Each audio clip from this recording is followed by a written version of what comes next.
Welcome to the Growth Minded Accountant podcast, where our experts will share best practices on running your firm in the digital age.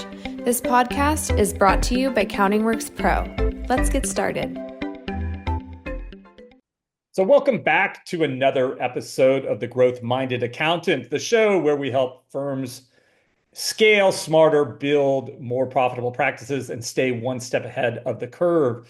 I'm your host, Lee Reams. I'm the founder and CEO of CountingWorks and our sister company, taxbuzz.com.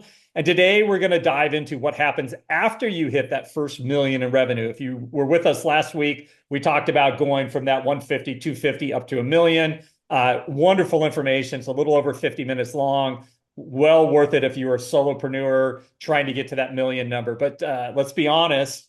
What it took to get to a million won't necessarily help you get to 5 million. So today, joining me as normal is Rebekah Barton, our Chief Visibility Officer here at CountingWorks Pro. Rebekah, if you'd like to say hello real quick. Hey, everyone. I am excited to get into this with you. And as normal, we're trying to get into the guts of material much faster. So I'm going to jump right in here. Today, we're going to unpack a few things. How to restructure your team. I want you to start thinking of things, perhaps your org chart in a totally different way. I want you to start leveraging AI-powered workflows. There was a couple more studies that came out, I just read this week, of more and more firms that are reticent. They're not sure about it. They don't trust it. People say there's 10% hallucinations. We don't see that in our side. Maybe it's because of the way we trained our AI model, Max. I'm talking 99.9%. The only reason it's not getting something correct is if there's something new and or it's reading the wrong year, right? But when it comes to AI agents and workflows, we have found it to be incredibly powerful. So the idea here is, how do you unlock growth without hiring an army of staff? Obviously, with the retirement wave that's going on, the shortage of accountants, some of you have tried to offshore this to India, for example. Some have had positive experiences, some have not. Regardless, the good news, I will say, there's trends right now in college where a lot of Gen Zs are starting to realize, wait a second, being an accountant or owning an accounting firm can be very lucrative. And also with the influx of PE money right now, there's a lot of opportunities here. So if you're a solo or boutique firm looking to scale without burnout, this episode is part of your playbook. So let's jump in. So the title of this podcast is What Got You to 1 Million Won't Get You to 5 Million. And basically, I called it the Next Million Playbook for Growth-Minded Accounting Firms. The growth-minded accountant. Why wouldn't we speak to them? So the idea here is, hey, if you've crossed 1 million in revenue, what is it going to take? You've obviously earned the right to exhale. You have a nice business, probably a very great, a nice lifestyle. You're saving for retirement, but you're also at that kind of inflection point. Do I need to go and build it more? Do I want to sell this for a large multiple someday? And with the PE companies coming in, as rules and regulations on ownership start changing, being able to upsell other financial service products, I think there's a lot of opportunities here for firms to scale further that could be worth a lot of money, like real multiples, not the traditional professional service multiples. So, the questions I have for you, the systems that got you here, they're probably, buckling under the weight of your success. You're probably hitting both a team level and perhaps the processes, the way you onboard clients, the way you work with clients, the way you consult with clients. What worked getting you to 1 million probably won't help you scale to 5 million, okay? So the way you lead, your pricing, the market that you're targeting, it's time to evolve and quickly. So today we're going to talk about a lot of those things, and I'm going to go over a lot of things that I have. Again, I've written a blog article about it. I've also created a guide, the Next Million Dollar Playbook, that I'll have a link to download in the description of this podcast, so definitely jump in.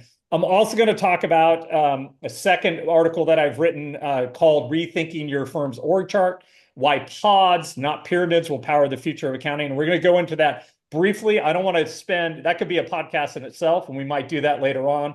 But I think it's important when we're talking about the concepts here today that I at least mention it. So step one, or issue one, topic one, whatever you want to talk about, is you're not just a firm anymore. You're a company, right? If you have $1 million in revenue, you're a company.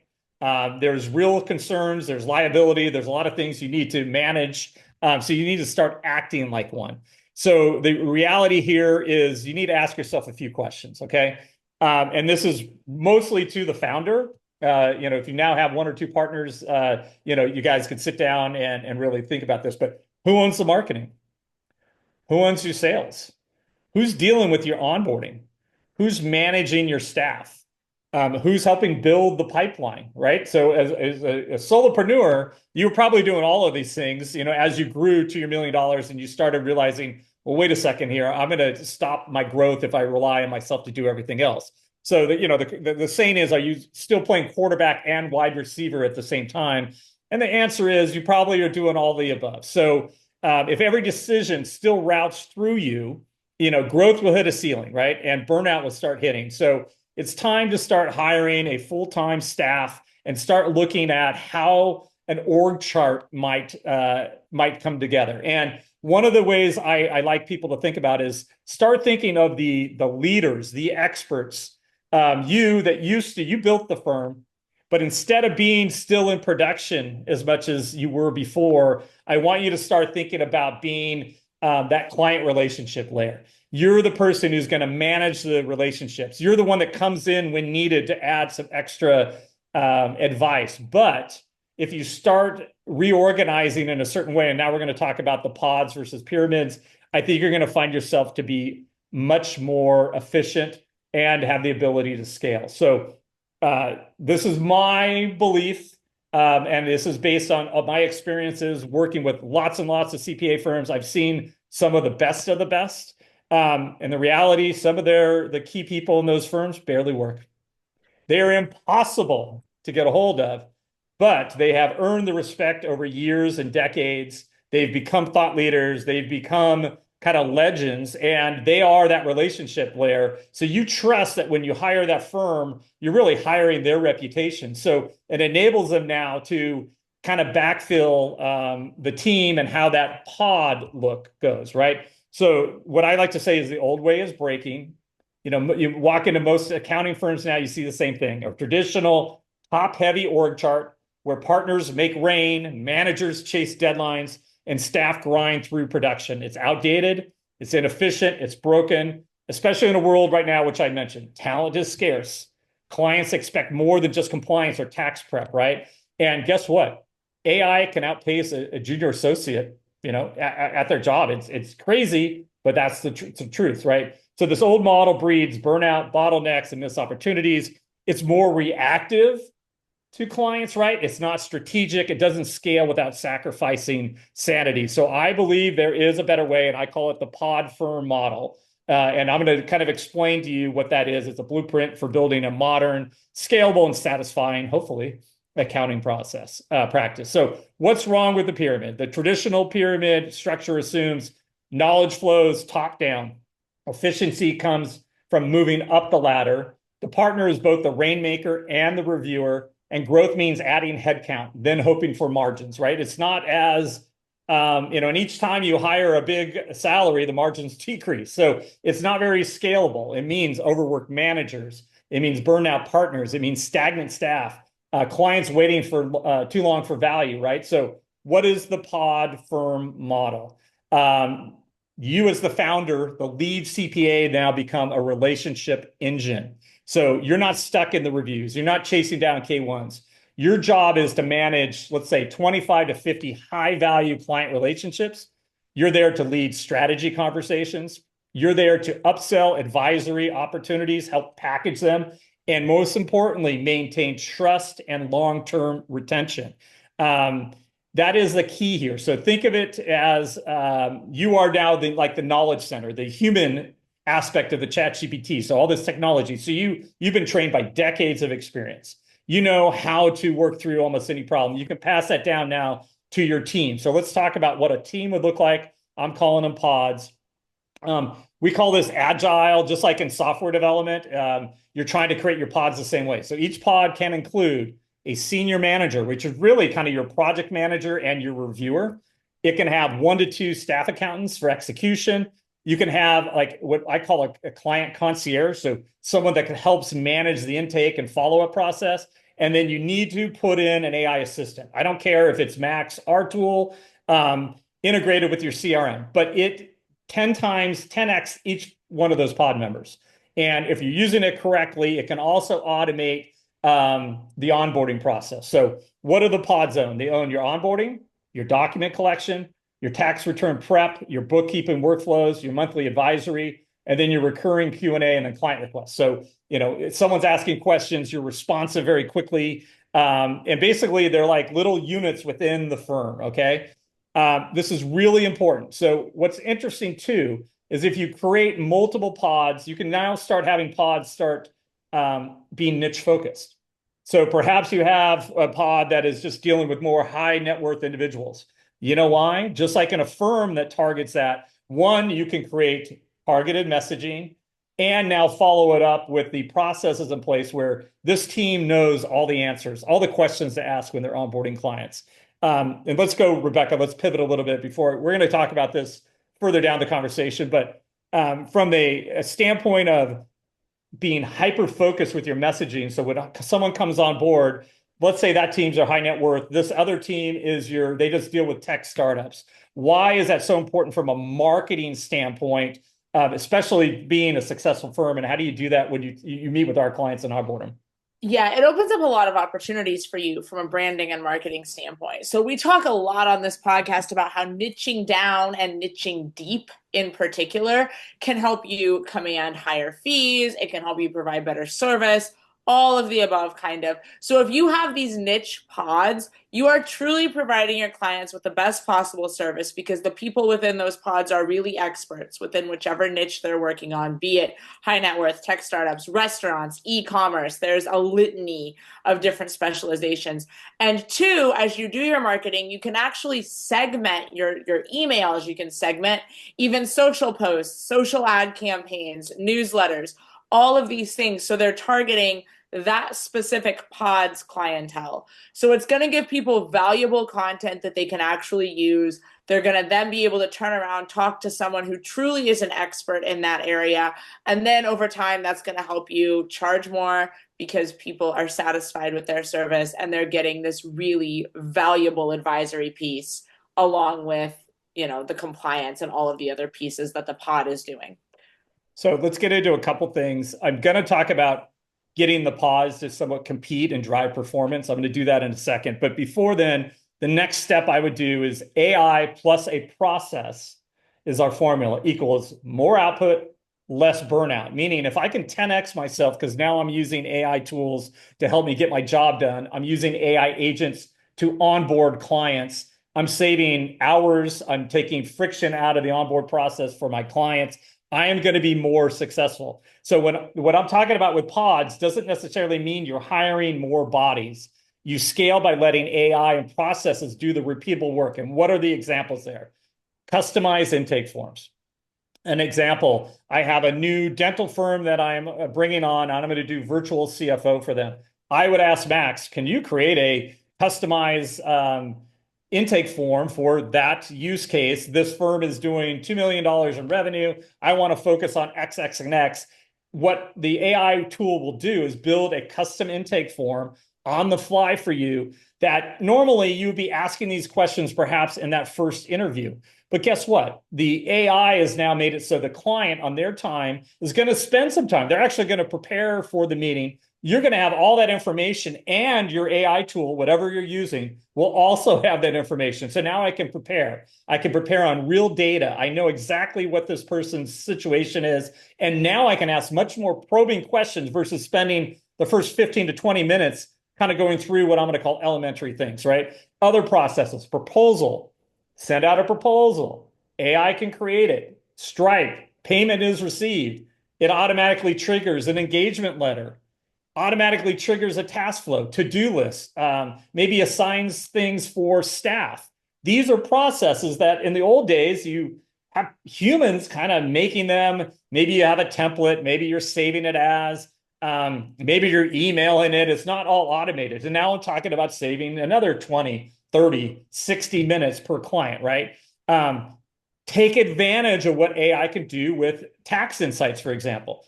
Or even if it's a business, it could be balance sheet, income statement, budgeting, cash flow. We have AI technology now that's doing what I'm going to call 409A-like reports. So, giving to your client an idea of what their valuation is based on what they're doing, right? Technology now enables you as the CPA, as the accountant EA, to be able to do this in moments versus the old days. Automated reminders, follow-ups, summarize financials, ready for review. There's a lot of ways to do this. This is today. I'm not talking about the future anymore. We have tools that are doing this for our clients now. And I know there's others out there. So I just want you to start opening your eyes. They are trustworthy. They do a good job. So now let's talk about this kind of new roles, new rewards, and how to drive performance.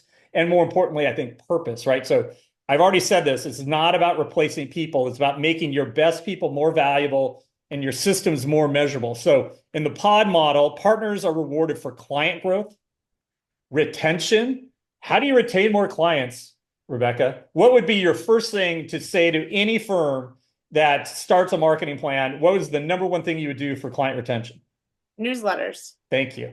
You're welcome. And why? And why? Newsletters, because they keep you top of mind. They provide valuable information. There's something clients really enjoy. I was actually doing an onboard earlier today with a win-back client who was coming back to Counting Works, and she was talking about how the biggest thing she missed was the newsletters because her clients absolutely love them. So there is a real-world example for you from just an hour or so ago. So this really does work. And it's something that keeps you at the top of their inbox. It also drives referrals. People might see an article in your newsletter, forward it on to people who they know who also need your services. So it's also just super easy. There's no reason to not be doing it. And it can really help you to keep that client base. Yes, happy, obviously. So do a really good client newsletter. I suggest segmenting, as Rebekah said. You can tag your clients and make a newsletter specific to each category, each group. It does amazing things. The partner should also be responsible for strategic upsell. So in the AI age, if now AI is able to do things that you used to charge hours for at an hourly rate, and that's how you were compensated in the old model, if now you're able to do this, or your competitors are able to do this in 5 minutes, 10 minutes, 15 minutes, human in the loop, what happens to your hourly billing in this new world? I think that's a problem. That is why we've been preaching, and everyone's been preaching. So all the influencers of the world, packaging, value-added pricing, you need to really start thinking about this, okay? And at the partner level, that's your responsibility. Pod leads earn bonuses tied through throughput, margin, satisfaction scores. If you're not asking your clients for feedback, you're missing out. Absolutely ask them for reviews after every successful, or a testimonial of some sort, every successful engagement. Really important. Staff evolve beyond compliance prep into proactive support roles, and admins become a client experience pro, owning intake and retention. So the whole goal here is to improve your user experience, just like when people go to Apple, for example, or go through any app, whether it be buying at Amazon. It's all about making things simple for your client. So if you're using this pod approach and you're using technology, you're making this a lot less painful for them, right? And what you're trying to do is you want to create a merit-based culture where impact drives income, not just tenure, right? So this is a way to kind of develop this. So what kind of KPIs can I look at? Productivity, returns completed per pod per month. Client experience. So that would be net promoter score. So if you do some sort of survey afterwards, have maybe onboarding time, response time to client messages in your portal, right? Profitability, average revenue per client, margins per pod, advisory uptake. So how many percentage of clients enrolled in planning packages that were just compliance before? That's an upsell, that's an upsell process. Are we identifying the clients that should be in a tax planning package that are paying us $15,000, $20,000, $30,000 a year versus just straight tax returns, right?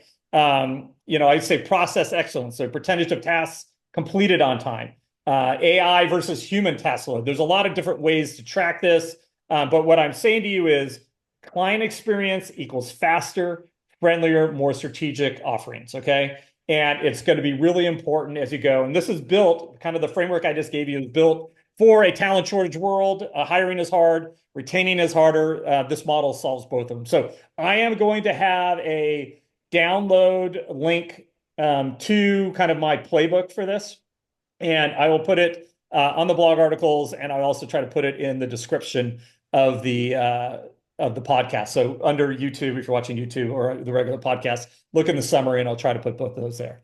So now let's go pivot back from the pods. I think this is a very important part. You have to deal with your structure. You have to deal with processes in order to take it to the next level. But let's go back to the bare bones basics.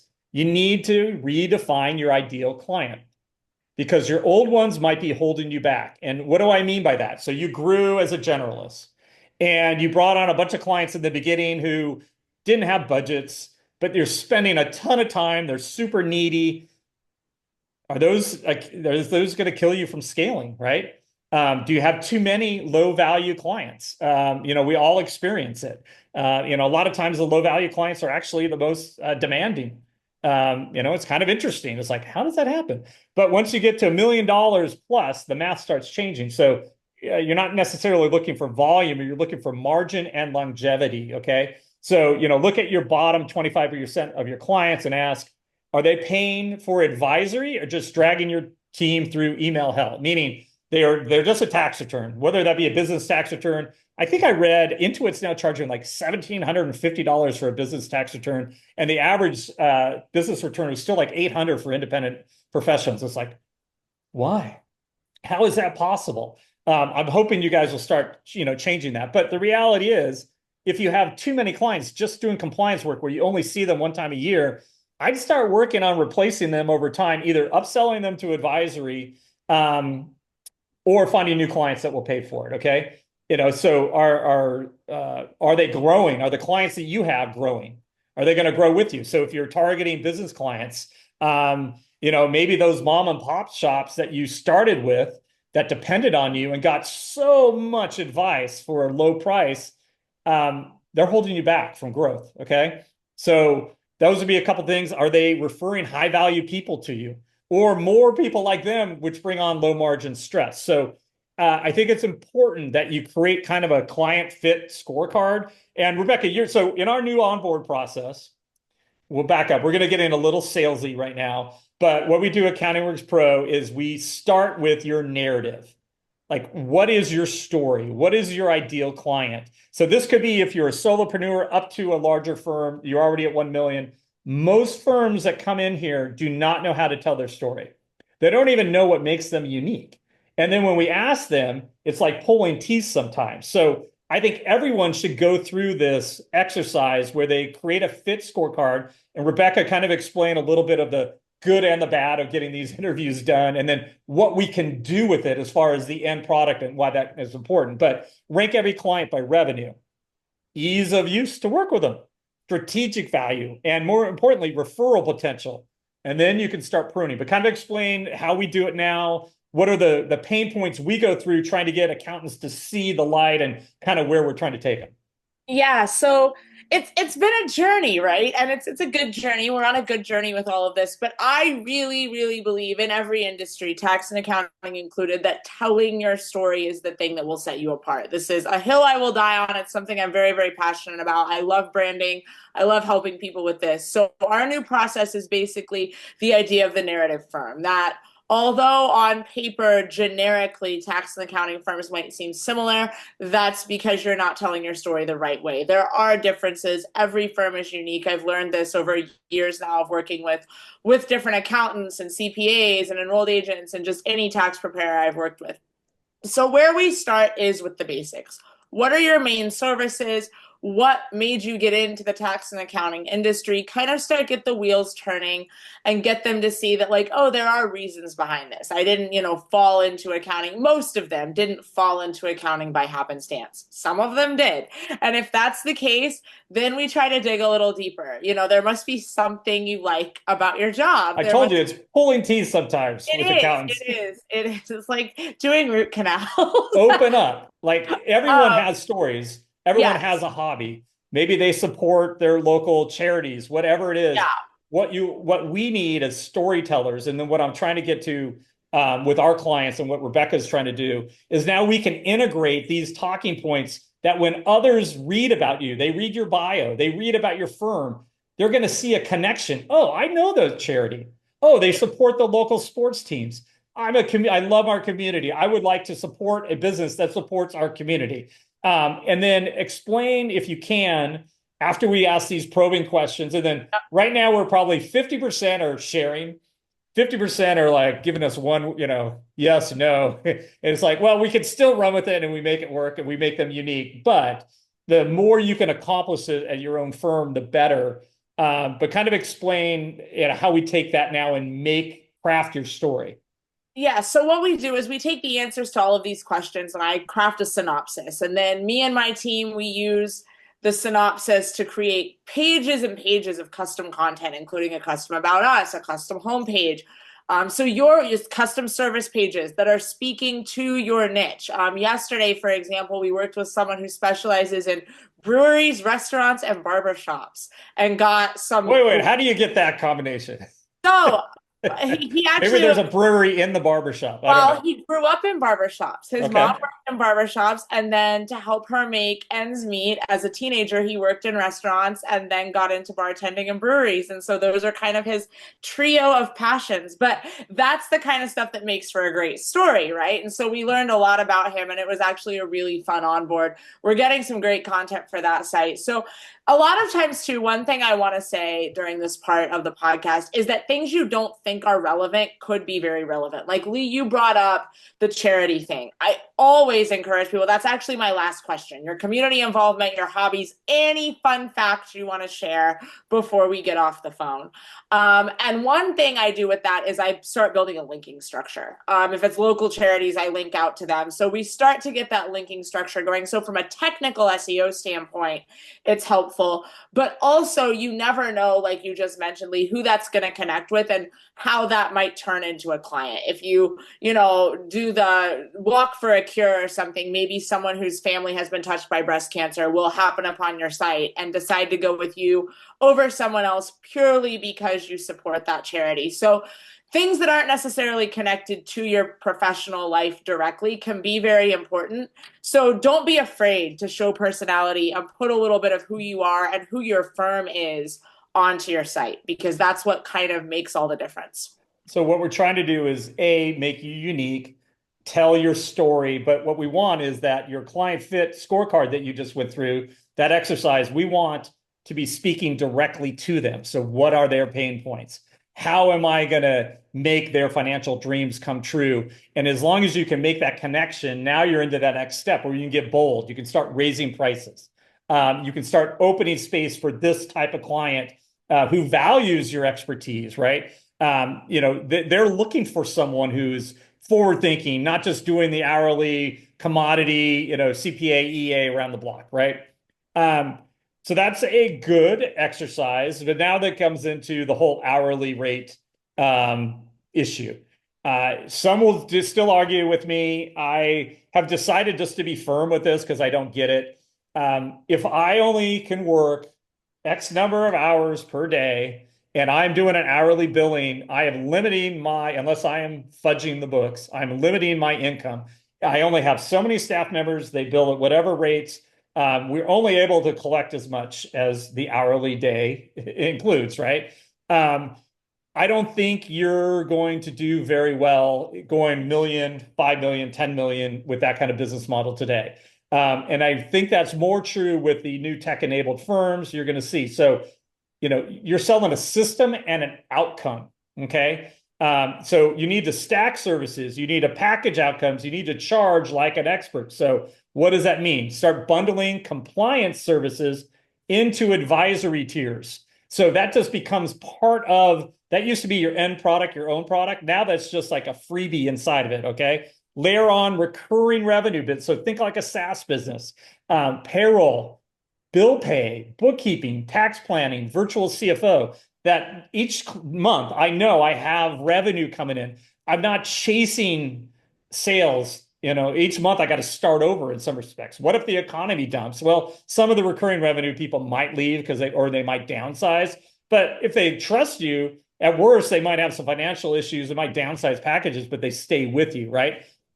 Going back to this, own the relationship layer, not just the deliverables, okay? So think beyond what you do and focus on what they get. Okay. So outcomes like peace of mind, better cash flow, doing real financial strategies are worth much more, and clients will pay more for them. So an example, if a $15,000 a year client might get, we call it S Corp optimization, quarterly planning, monthly bookkeeping, year-end tax prep, unlimited Q&A. So your responses. But guess what? If you're using a tool like Max, the responses, the research, it's moments.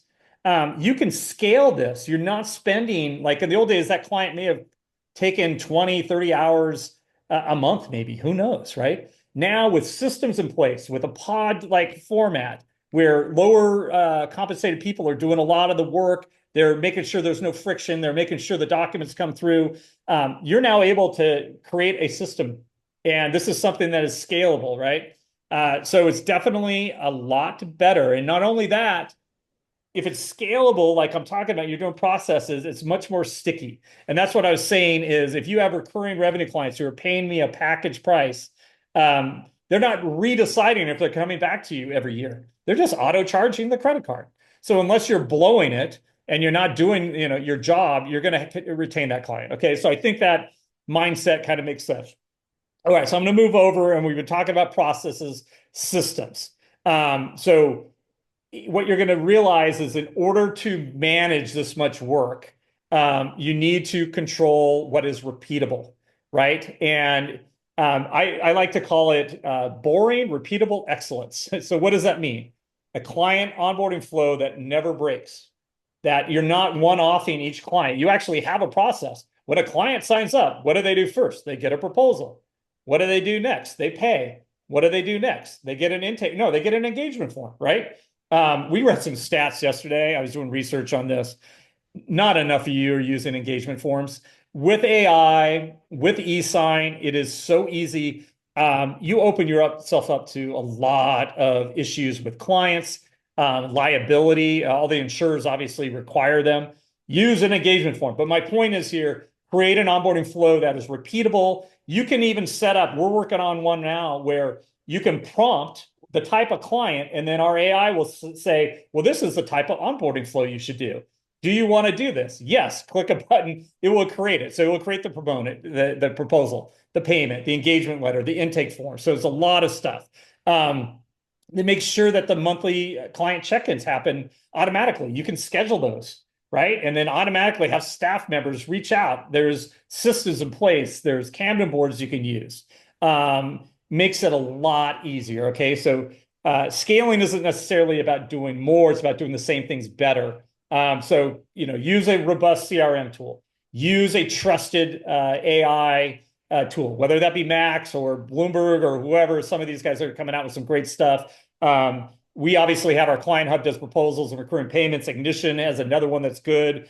Loom is great for doing client check-in videos. We have our client note audio technology. We're not doing videos; they're just too big. But we do audio, and it's been working really well. But there's a lot of ways you can build systems in place that you don't necessarily then have to have a Zoom meeting every single client contact. You can actually send them an AI-created summary of the tax return with a audio note that the client can now listen to in your secure CRM, your hub, and then maybe ask a couple different questions or say, yes, approved, now send the 8879. So that's kind of the idea.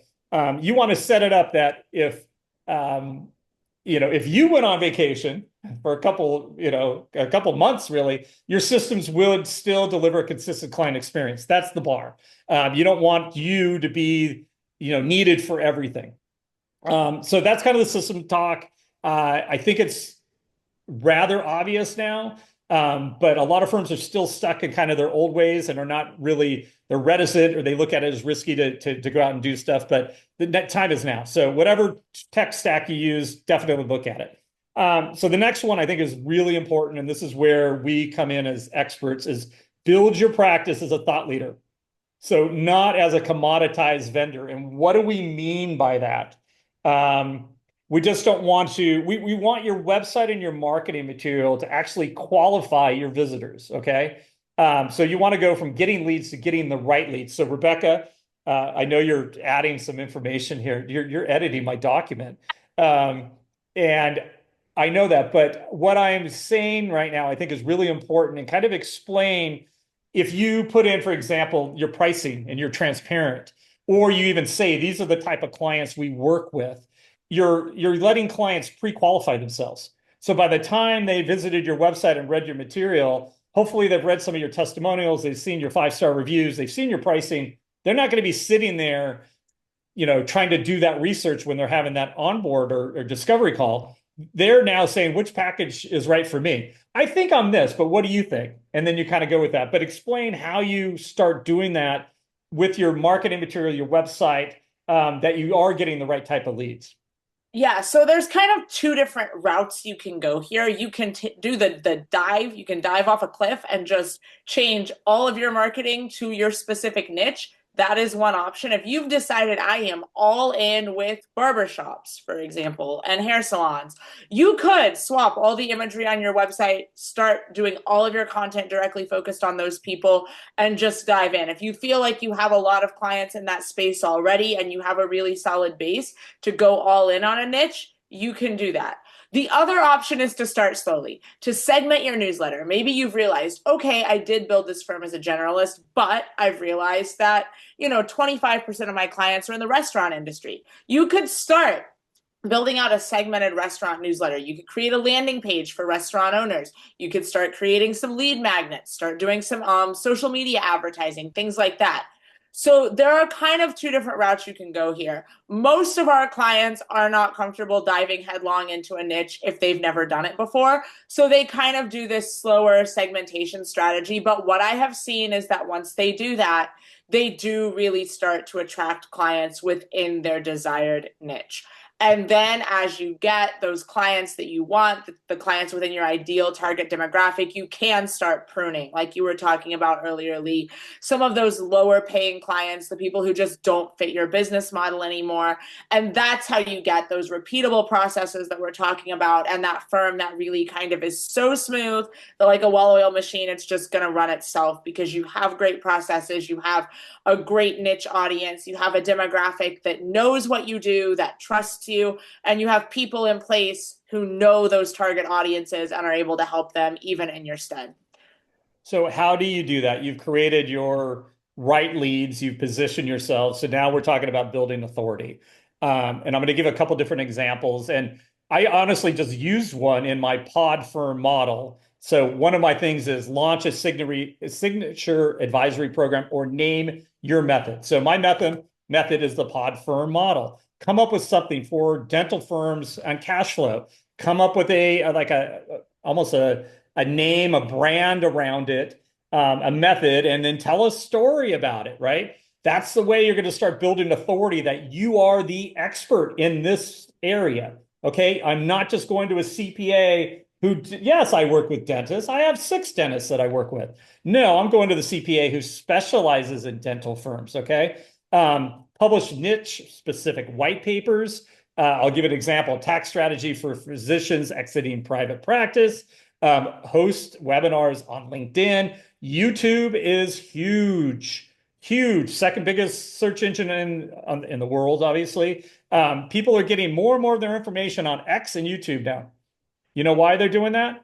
Because they don't feel it's filtered or propaganda, even though people will argue all day long. You can decide what you believe or what you don't believe, but it's not filtered by a media company, for example. It's not filtered by a social media company, for example. So get yourself out there. You can create huge followings, start building that thought leadership, start building a community of people that are in the niche that you're trying to own, right? And then what you could do is start getting case studies, client success stories in each of these areas. So if you do have those I like the barber craft beer model. So if that's my area, get some success stories of clients I've worked with, and then start publishing those. That adds SEO juice back to Google that, wait a second, they say they are the experts. And now guess what? These clients all agree. And the clients say it in language that resonates with other clients in that niche. They're going to use words that a marketing copywriter perhaps wouldn't, right?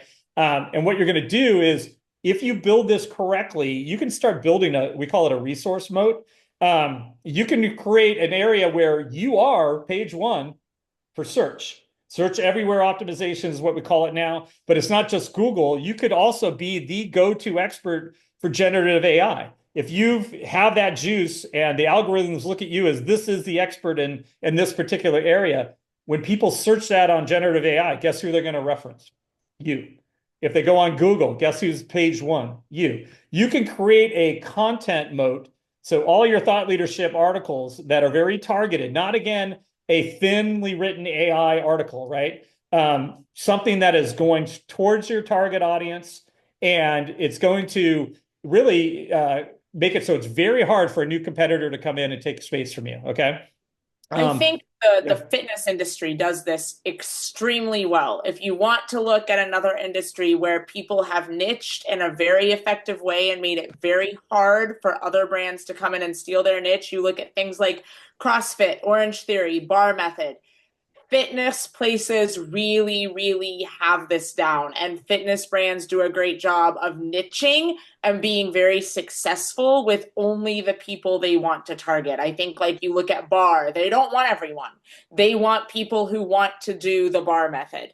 Orange Theory, they want people who want to do Orange Theory. And I think that's an industry that tax and accounting can learn from in the niche regard. If you look at the types of content these brands are putting out, they're not afraid of not getting a client. They only want the right clients. And that's where we want you guys to get with all of the stuff that we're telling you today. And Rebekah, that's perfect for my first thing. Launch a signature advisory program. Name your method. CrossFit is a method of working out. Orange Theory, and it's perfect, right? And hot yoga became something, and then people took that into like but you're starting to understand I'm just a trainer.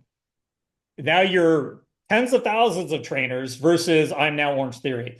And if you did not give a better example, you couldn't give a better example than what you just did. That's why this works. That's why we're telling our clients, and we're seeing the results for our most successful clients. Yes. So I'm going to end this with start thinking like an owner with an exit plan.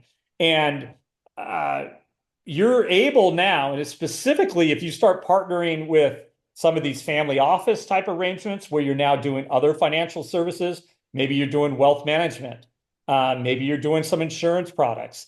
You're becoming like the brains, the hub, so to speak, of all their financial decisions. You're the trusted advisor. And there's a reason CPAs, enrolled agents, are the most trusted advisors for a reason, right? You're not out there taking advantage. 99% of you are not. And there's real opportunities here for you to have something that is very sellable. What I see often, and this is more in solopreneurs, not in the firms that are larger that we're talking to today, but we'll often see people that are, they don't create processes. They don't use technology. And then someone comes to buy them. So it's much harder for them now to move that client into a process. Their retention rates are going to be much lower. If you were doing it all these old school ways, most likely you probably weren't paying or being paid what you should be paid, right? So now that you're a bigger firm, you want things to be as easy as possible. You don't want owner dependency, right? If I, as the owner, the main partner, can leave for a month and a half, that makes it much easier for somebody to purchase. If I'm not doing inconsistent marketing, meaning I'm now out there, it's a machine that's running, right? If you're up and down and you market because you have a bad month, it tanks your value, right? So what do you want to do? Start by cleaning up your org chart, look at the pod firm organization. Perhaps you see some good ideas that you feel comfortable with versus the pyramid, but just start thinking differently, okay? Start diversifying your lead sources, automate all your client touch points, and then build a bench leaders beneath you. So groom them, get them ready to start moving up and running their own pod, and make sure that they understand how this works, right? So standardize your processes, have this all documented. If you want, you could go into a tool like Max and basically tell it kind of everything we've been teaching you here today, and it will create a personalized playbook for you, okay? But definitely, I would suggest that you prepare specifically. Again, there's been some huge mergers that you guys have seen recently. Moss Adams, I think, and Baker Tilly. I hopefully got those right. Those are on the high end, but all this private equity money, all these roll-ups coming in and buying accounting firms, there's a real opportunity for you here, but you have to have a modern firm, okay? You have to have processes. You have to make it easy for them to absorb you and to bring them into the processes. So I'm going to kind of wrap this up. I've hit a lot of things. I talked a lot today. We tried to fit this in. I like to keep these under 50 minutes, so I may have gone a little fast for many of you.